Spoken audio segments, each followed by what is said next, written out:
Beardbarian! Don't worry, I am here! Hello and welcome to another episode of Beardbarian Entertainment. I'm Eve and I'm the Beardbarian. Welcome for another day of trying beers from the Beery Christmas calendar. Now, as you remind yesterday the clue was this weird thing, like the light bulb or a bomb perhaps. Well, it was none of these things. Actually, the clue for number 3 actually brings us to this fellow right over here.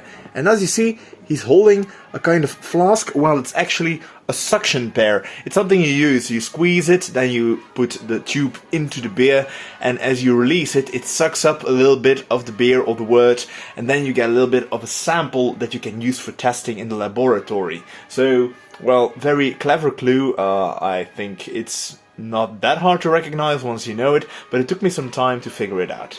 And let's see what the beer for today is. Well, it goes well with seafood, apparently. I'm not gonna have any seafood today, but, you know, perhaps it'll go with anything. It's called an Amber Lager Dominic. So I don't know if Dominic is the name of the brewery or the name of this specific beer. And it does contain quite a bit of unexpected malts and hops. So yeah, really curious about this one. I'm not too much of a lager drinker, but I'll allow this beer to just slip in my throat and surprise me. Wink wink, nudge nudge.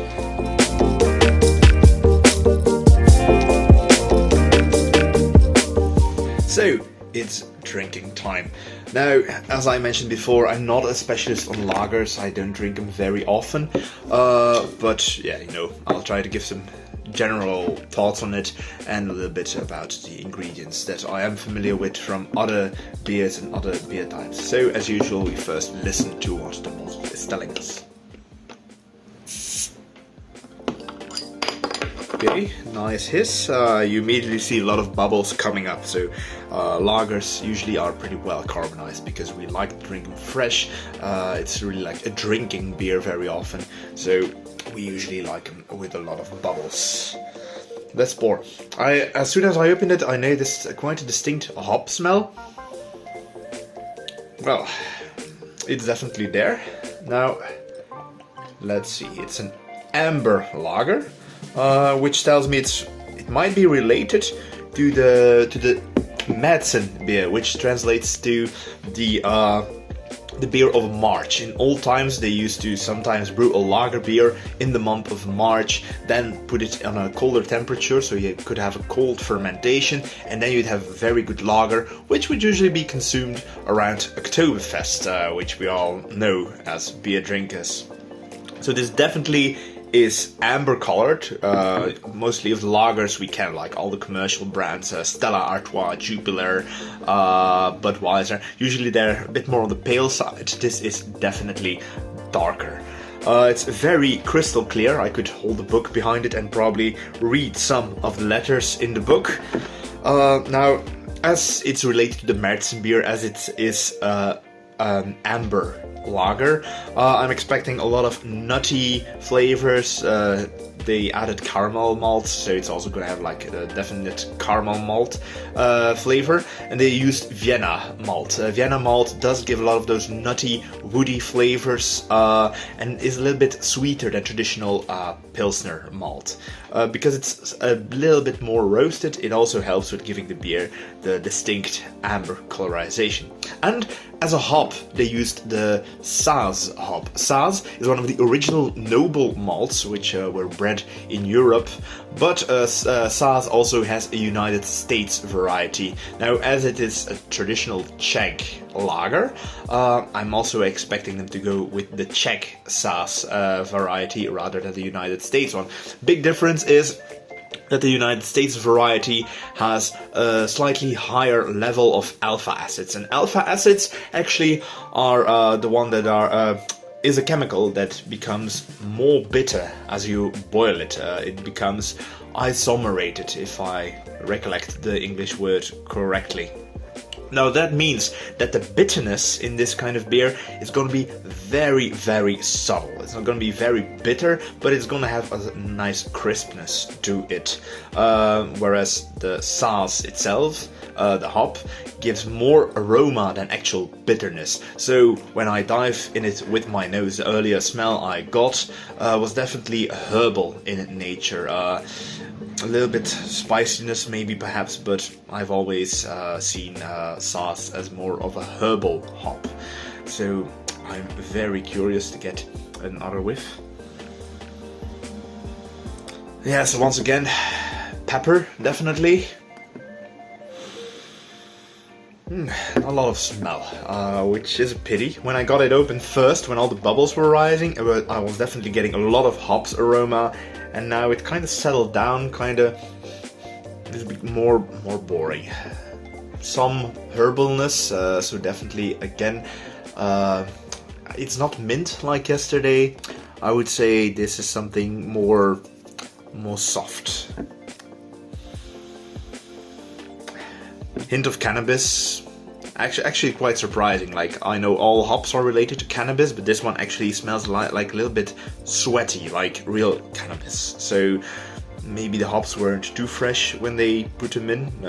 Older hops usually get a slight cheesy flavor to it, so maybe that's the issue here. But let's not immediately go to negative thoughts here. Maybe it's still a very decent beer. Cheers!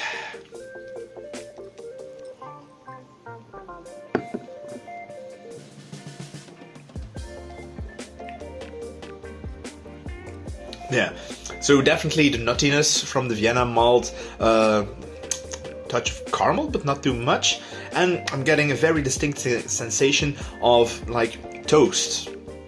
When you put bread into the oven and toast it a little bit, that is definitely also in there in terms of flavor. And where I was a little bit skeptical about the smell of the hops being a bit cheesy, a bit old, it actually pairs really well with the nuttiness and the older flavor of the malt. So all in all, not a bad beer. Now, it's a very funny combination because lager beers, usually the lager yeast, ferments a little bit further than ale yeast, which makes for a very dry, crisp, drinkable beer. But when you start to combine it with like the sweeter malts, like the Vienna and the caramel malts, it kind of still leaves some of the freshness in it. So it's very fresh at first, and then as it warms up in your mouth, you get those sweeter notes, the nuts, the bread, the toast. So it's a nice beer. I wouldn't say it's my favorite. I'm still not a very big fan of lagers. Definitely beats the commercial lagers. But it's beer. Yeah, you gotta give it a chance. Like, first sip, not very convincing. The smelling, not very convincing. But when you take everything into account, it's actually quite nice and balanced. So yeah, the Amber Lager Dominic. I would say I give it... very difficult to rate. I would say I give it a 2.9 out of 5. Nice beer, not really my thing, but it fits the standard of the style, I'd say. Now, if you're interested, all the stories I get about like the Saaz hops, there's a very nice book, The Hops List, from Julian Healy. It actually contains a really beautiful list of hops. I don't know it by heart, but if you just encounter a very interesting beer and you want to know a little bit of where the hop flower come from, where it is bred, you can find it in this book, and all the comparisons between alpha acids. As a taster, it's a nice book. As a home brewer or a professional brewer, it's a must-have, I'd say. It's been a really good companion to me. So, the hops list.